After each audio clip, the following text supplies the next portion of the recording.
Section 7 of Anecdotes of Dogs. Nor will it less delight the attentive sage to observe that instinct which unerring guides the brutal race, which mimics reason's lore, and oft transcends. The dog, whom nothing can mislead, must be a dog of parts indeed, is often wiser than his master. Somerville. This noble dog may be justly styled the friend and guardian of his master. I had some doubts in making out my list of dogs whether he ought not to take precedence of all others, but after duly weighing the matter in my own mind, I have given the palm to the Irish wolfhound, and the honest Newfoundland immediately follows him. I not only think that this precedence will gratify some of my friends in Ireland, who have called upon me to do justice to one of their favourite and national emblems, but it is perhaps due in strict justice to an animal who proved himself so great a benefactor to his native country. There is, moreover, such a degree of romance attached to the recollection of his fine qualities and imposing appearance, that I should be sorry to lessen them by appearing to give the preference to any other dog. At the same time, I may be allowed to add, that I have seen such courage, perseverance, and fidelity in the Newfoundland dog, and am acquainted with so many well authenticated facts of his more than ordinary sense and utility, that I think him entitled to be considered as little inferior to the Irish wolf dog. When we reflect on the docility of the Newfoundland dog, his affectionate disposition, his aptitude in receiving instruction, and his instantaneous sense of impending danger, we shall no longer wonder at his being called the friend of his master, whom he is at all times ready to defend at the risk of his own life. How noble is his appearance, and at the same time how serene is his countenance. Sa fierté, sa beauté, sa jeunesse agréable, le fit chérir de vous, et il est redoutable à vos fiers ennemis par sa courage. No animal, perhaps, can show more real courage than this dog.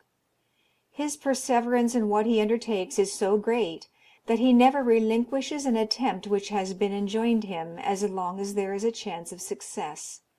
I allude more particularly to storms at sea and consequent shipwreck, when his services, his courage, and indefatigable exertions have been truly wonderful.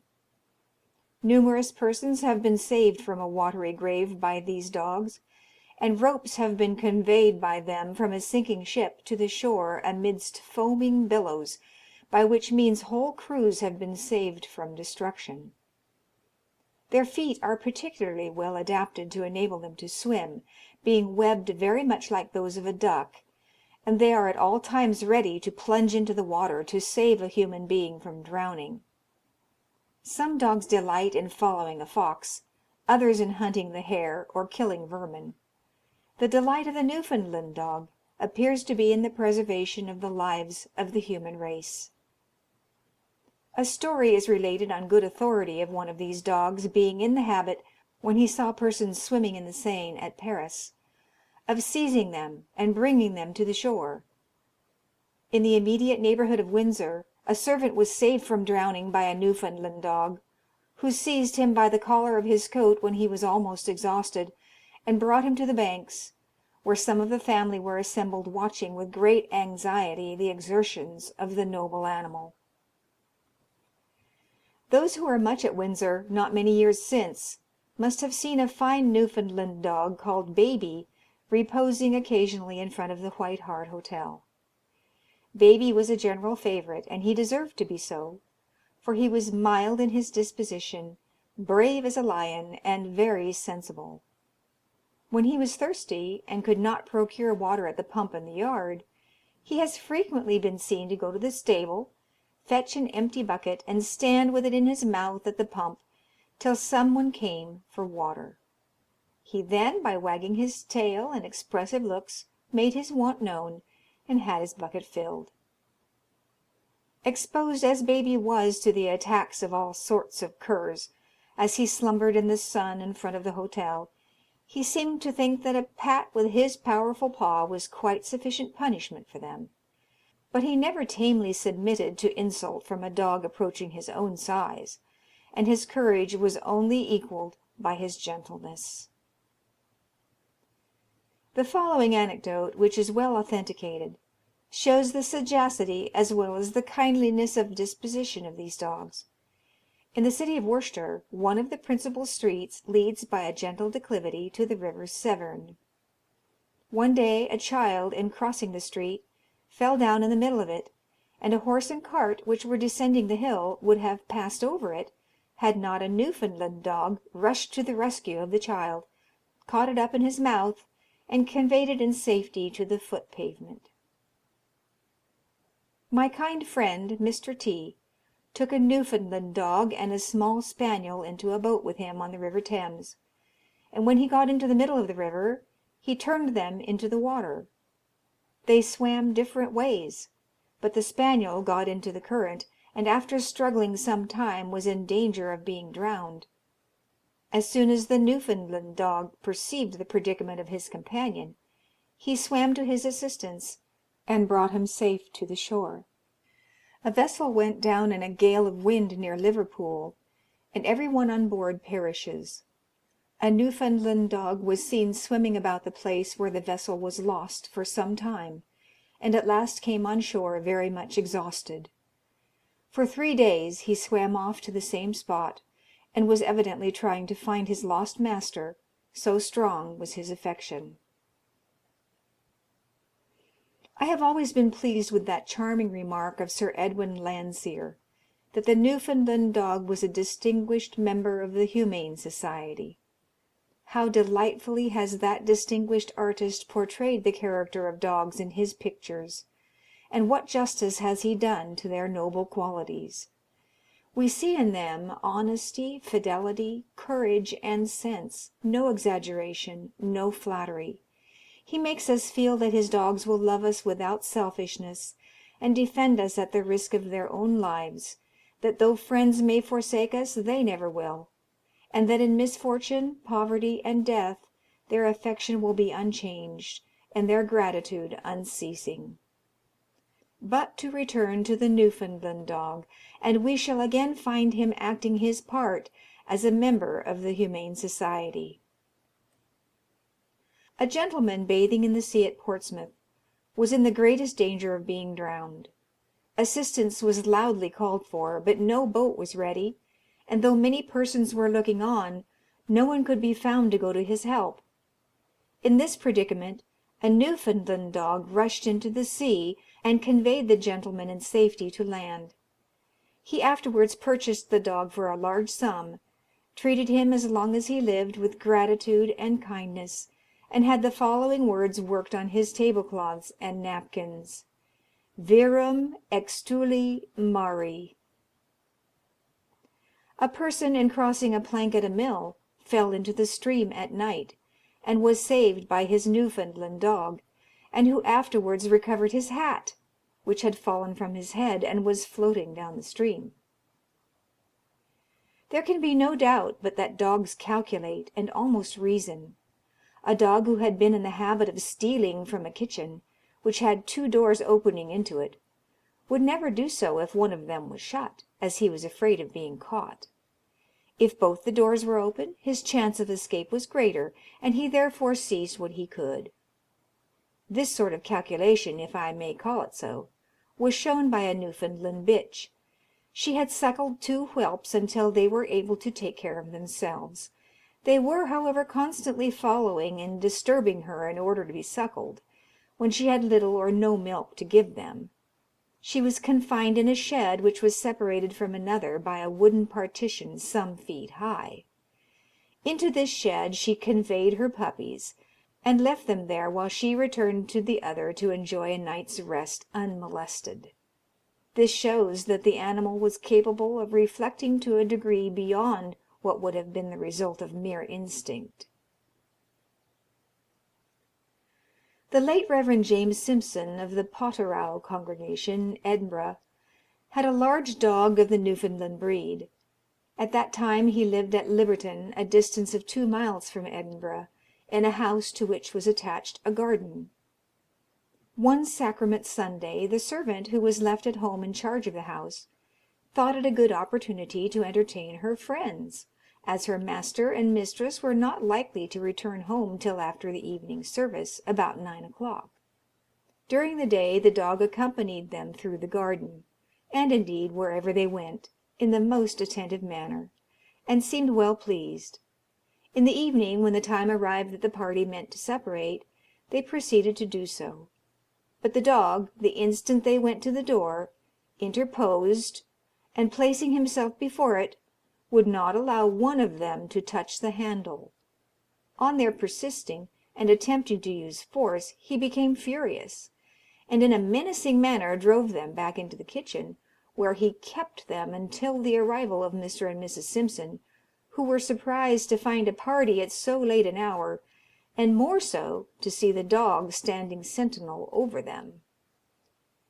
Being thus detected, the servant acknowledged the whole circumstance, when her friends were allowed to depart, after being admonished by the worthy divine in regard to the proper use of the Sabbath. They could not but consider the dog as an instrument in the hand of Providence to point out the impropriety of spending this holy day in feasting rather than in the duties of religion. After the above circumstance, it became necessary for Mr. Simpson, on account of his children's education, to leave his country residence, when he took a house in Edinburgh in a common stair. Speaking of this one day to a friend who had visited him, he concluded that he would be obliged to part with his dog, as he was too large an animal to be kept in such a house. The animal was present, and heard him say so, and must have understood what he meant, as he disappeared that evening, and was never afterwards heard of. These circumstances have been related to me by an elder of Mr. Simpson's congregation, who had them from himself. I am indebted to the late amiable Lord Stowell for the following anecdote, which has since been verified by Mr. Henry Wicks, brother of the Archdeacon. A Newfoundland dog belonging to Archdeacon Wicks, which had never quitted the island, was brought over to London by him in January 1834, and when he and his family landed at Blackwall, the dog was left on board the vessel. A few days afterwards the Archdeacon went from the Borough side of the Thames in a boat to the vessel, which was then in St. Katharine's Docks, to see about his luggage, but did not intend at that time to take the dog from the ship. However, on his leaving the vessel, the dog succeeded in extricating himself from his confinement, jumped overboard, and swam after the boat across the Thames, followed his master into the counting-house on Gunshot Wharf, Tooley Street, and then over London Bridge and through the city to St. Bartholomew's Hospital. The dog was shut within the square whilst the Archdeacon went into his father's house, and he then followed him on his way to Russell Square, but strayed somewhere in Holborn, and as several gentlemen had stopped to admire him in the street, saying he was worth a great deal of money, the Archdeacon concluded that some dog-stealer had enticed him away. He, however, wrote to the captain of the vessel to mention his loss, and made inquiries on the following morning at St. Bartholomew's Hospital, when he learnt that the dog had come to the gates late in the evening, and howled most piteously for admission, but was driven away. 2 days afterwards the captain of the vessel waited on the Archdeacon with the dog, who had not only found his way back to the water's edge on the Borough side, but, what is more surprising, swam across the Thames, where no scent could have directed him, and found out the vessel in St. Katharine's Docks. This sagacious and affectionate creature had, previous to his leaving Newfoundland, saved his master's life by directing his way home when lost in a snowstorm many miles from any shelter. The dog was presented to the Archdeacon's uncle, Thomas Poynder, Esquire, Clapham Common, in whose possession it continued until its death. Every particular has been faithfully given of this extraordinary occurrence. Here we see a dog brought for the first time from Newfoundland, and who can scarcely be said to have put his feet on ground in England, not only finding his way through a crowded city to the banks of the river, but also finding the ship he wanted in that river, and in which he evidently thought he should discover his lost master. It is an instance of sense of so peculiar a kind that it is difficult to define it, or the faculty which enables animals to find their way to a place over ground which they had not previously traversed. A gentleman of Suffolk, on an excursion with his friend, was attended by a Newfoundland dog, which soon became the subject of conversation. The master, after a warm eulogium upon the perfections of his canine favourite, assured his companion that he would, upon receiving the order, return and fetch any article he should leave behind, from any distance. To confirm this assertion, a marked shilling was put under a large square stone by the side of the road, being first shown to the dog. The gentleman then rode for 3 miles, when the dog received his signal from the master to return for the shilling he had seen put under the stone. The dog turned back. The gentleman rode on, and reached home. But to their surprise and disappointment the hitherto faithful messenger did not return during the day. It afterwards appeared that he had gone to the place where the shilling was deposited, but the stone being too large for his strength to remove, he had stayed howling at the place till 2 horsemen riding by, and attracted by his seeming distress, stopped to look at him, when one of them alighting removed the stone, and seeing the shilling, put it into his pocket, not at the time conceiving it to be the object of the dog's search. The dog followed their horses for 20 miles, remained undisturbed in the room where they supped, followed the chambermaid into the bedchamber, and secreted himself under one of the beds. The possessor of the shilling hung his trousers upon a nail by the bedside, but when the travellers were both asleep, the dog took them in his mouth, and leaping out of the window, which was left open on account of the sultry heat, reached the house of his master at 4 o'clock in the morning with the prize he had made free with, in the pocket of which were found a watch and money that were returned upon being advertised, when the whole mystery was mutually unravelled, to the admiration of all parties. Footnote: a similar instance of canine intelligence will be found in page 51 of the present volume. End footnote. Many years ago I saw a horse belonging to a quartermaster in the 1st Dragoon Guards, when the regiment was quartered at Ipswich, find a shilling, which was covered with sawdust, in the riding school at the cavalry barracks at that place, and give it to his owner. I thought this a wonderful instance of sagacity as well as docility, but how very far does this fall short of the intellectual faculty of dogs! I do not intend to assert that they are endowed with mental powers equal to those which the human race possess, but to contend that there is not a faculty of the human mind of which some evident proofs of its existence may not be found in dogs. Thus we find them possessed of memory, imagination, the powers of imitation, curiosity, cunning, revenge, ingenuity, gratitude, devotion or affection, and other qualities. They are able to communicate their wants, their pleasures, and their pains, their apprehensions of danger, and their prospects of future good, by modulating their voices accordingly, and by significant gestures. They perfectly comprehend our wishes, and live with us as friends and companions. When the fear of man and dread of him were inflicted as a curse on the animal creation, the dog kind alone seems an exception, and their sagacity and fidelity to the human race was an incalculable blessing bestowed upon them. These remarks are fully borne out in a very interesting article on the dog in the Quarterly Review of September, 1843. A fine, handsome, and valuable black dog of the Newfoundland species, belonging to Mr. Floyd, solicitor, Holmfirth, committed suicide by drowning itself in the river which flows at the back of its owner's habitation. For some days previous the animal seemed less animated than usual, but on this particular occasion he was noticed to throw himself into the water and endeavour to sink by preserving perfect stillness of the legs and feet. Being dragged out of the stream, the dog was tied up for a time, but had no sooner been released than he again hastened to the water and again tried to sink, and was again got out. This occurred many times, until at length the animal with repeated efforts appeared to get exhausted, and by dint of keeping his head determinedly under water for a few minutes, succeeded at last in obtaining his object, for when taken out this time he was indeed dead.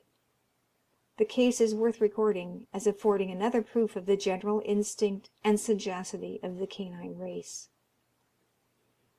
Mr. Nicol, late of Pall Mall, told me he saw an old foxhound deliberately drown itself, and was ready to make oath of it. Mrs. K., residing opposite Windsor Park Wall, Datchet, had a beautiful Newfoundland dog. For the convenience of the family a boat was kept, that they might at times cross the water, without the inconvenience of going a considerable way round to Datchet Bridge. The dog was so delighted with the aquatic trips, that he very rarely permitted the boat to go without him.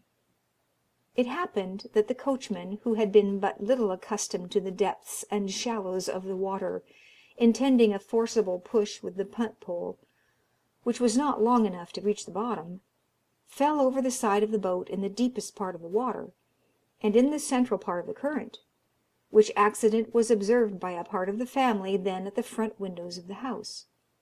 Sudden and dreadful as the alarm was, they had the consolation of seeing the sagacious animal instantaneously follow his companion, when, after diving and making 2 or 3 abortive attempts, by laying hold of different parts of his apparel, which as repeatedly gave way or overpowered his exertions, he then, with the most determined and energetic fortitude, seized him by the arm and brought him to the edge of the bank, where the domestics of the terrified family were ready to assist in extricating him from his perilous situation. [Footnote: The Sportsman's Cabinet.] End footnote. I have mentioned that revenge had been shown by dogs, and the following is an instance of it. A gentleman was staying at Worthing, where his Newfoundland dog was teased and annoyed by a small cur which snapped and barked at him. This he bore without appearing to notice it for some time, but at last the Newfoundland dog seemed to lose his usual patience and forbearance, and he one day, in the presence of several spectators, took the cur up by his back, swam with it into the sea, held it under the water, and would probably have drowned it, had not a boat been put off and rescued it. There was another instance communicated to me. A fine Newfoundland dog had been constantly annoyed by a small spaniel.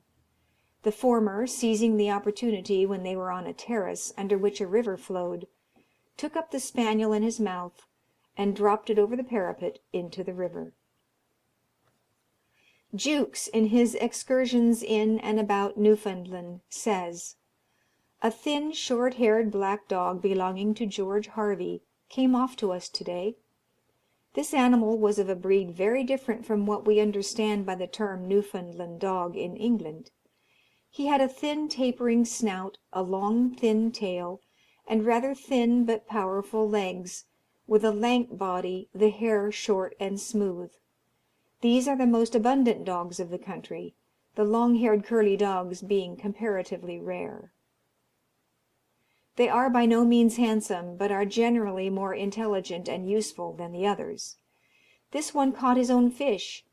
He sat on a projecting rock beneath a fish lake or stage where the fish are laid to dry, watching the water, which had a depth of 6 or 8 feet, the bottom of which was white with fish bones. On throwing a piece of codfish into the water, 3 or 4 heavy, clumsy-looking fish, called in Newfoundland sculpins, with great heads and mouths, and many spines about them, and generally about a foot long, would swim in to catch it. These he would set attentively, and the moment one turned his broadside to him, he darted down like a fish hawk, and seldom came up without the fish in his mouth. As he caught them, he carried them regularly to a place a few yards off, where he laid them down; and they told us that in the summer he would sometimes make a pile of 50 or 60 a day just at that place. He never attempted to eat them, but seemed to be fishing purely for his own amusement. I watched him for about 2 hours, and when the fish did not come, I observed he once or twice put his right foot in the water and paddled it about.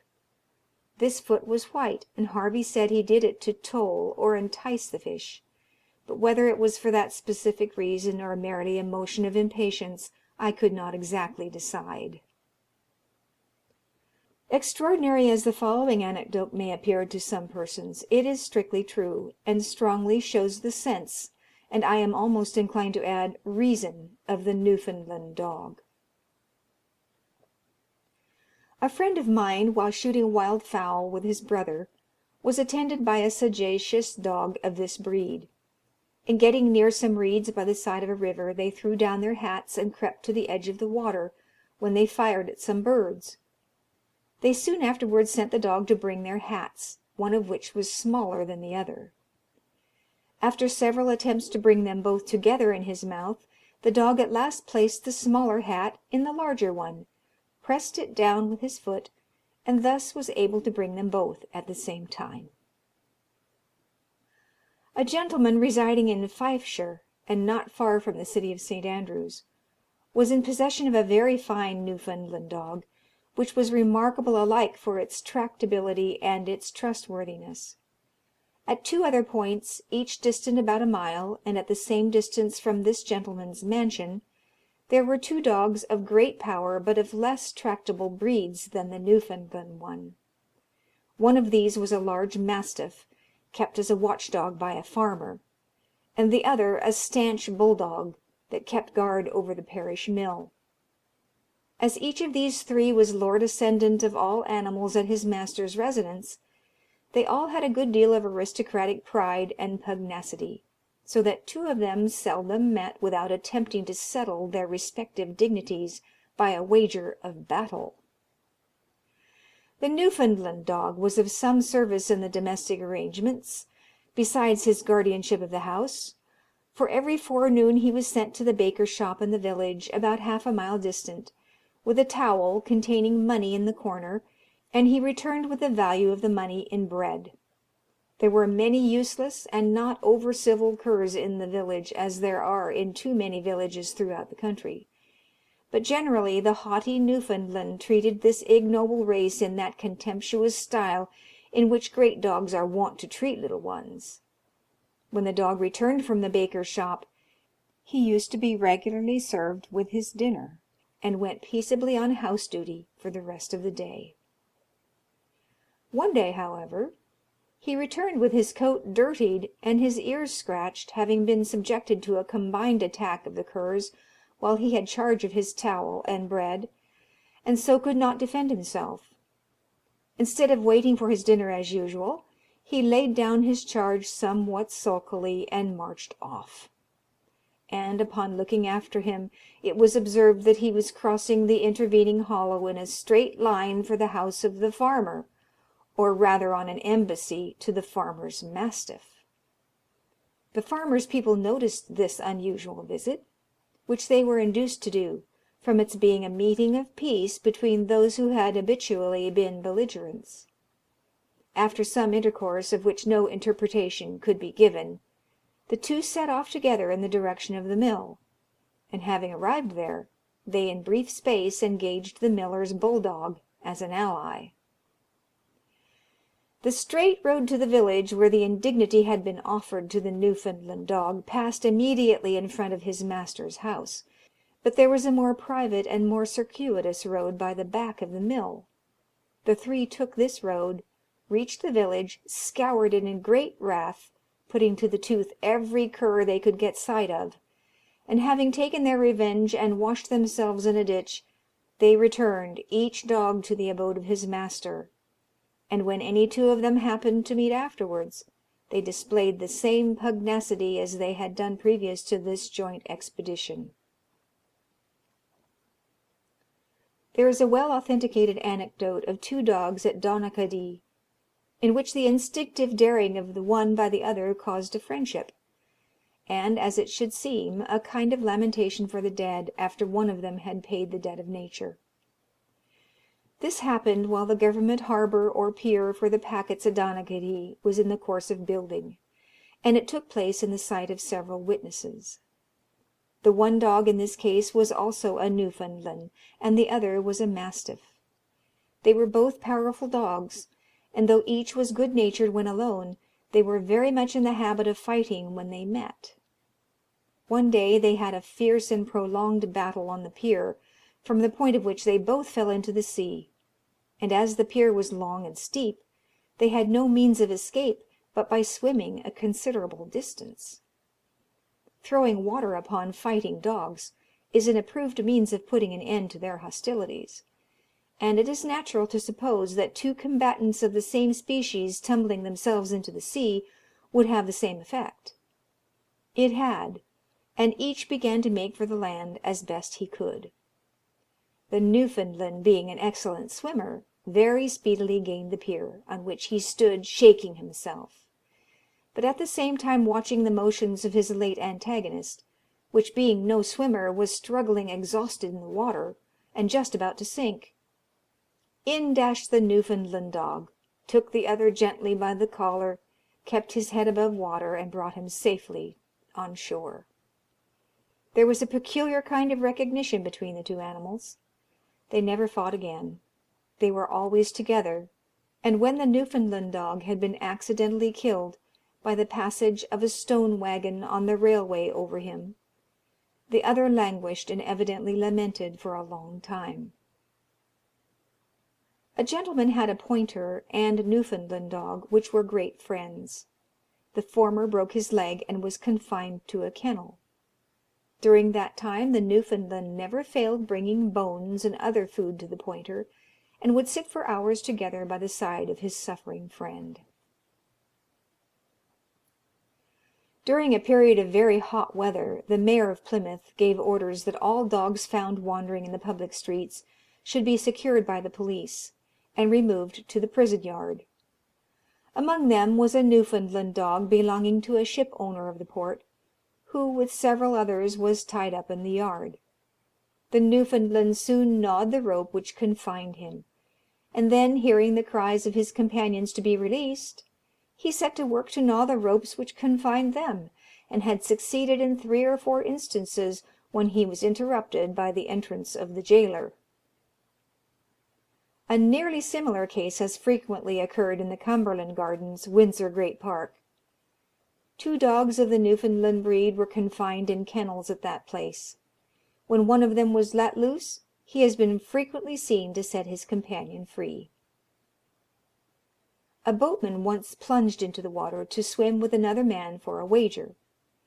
His Newfoundland dog, mistaking the purpose, and supposing that his master was in danger, plunged after him, and dragged him to the shore by his hair, to the great diversion of the spectators. Mr. Peter MacArthur informs me that in the year 1821, when opposite to Falmouth, he was at breakfast with a gentleman, when a large Newfoundland dog, all dripping with water, entered the room and laid a newspaper on the table. The gentleman, who was one of the Society of Friends, informed the party that this dog swam regularly across the ferry every morning, and went to the post office and fetched the papers of the day. Mr. Blaine, in his Encyclopedia of Rural Sports, tells the following story. A Newfoundland dog, of the small, smooth-haired variety, in coming to England from his native country, was washed overboard during a tempestuous night. As daylight appeared, the gale ceased, when a sailor at the masthead descried something far in the wake of the vessel, which, by the help of his glass, he was led to believe was the dog, which was so great a favourite with the crew that it was unanimously requested of the captain of the vessel to lie to, and wait for the chance of saving the poor brute. The captain, who had probably lost some time already by the storm, peremptorily refused to listen to the humane proposal. Whether it was the kindly feeling of the sailors, or the superstitious dread that if the dog were suffered to perish Nothing would afterwards prosper with them, we are not informed; but we do know that, as soon as a refusal was made, the steersman left the helm, roundly asserting that he, for one, would never lend a hand to steer away from either Christian or brute in distress.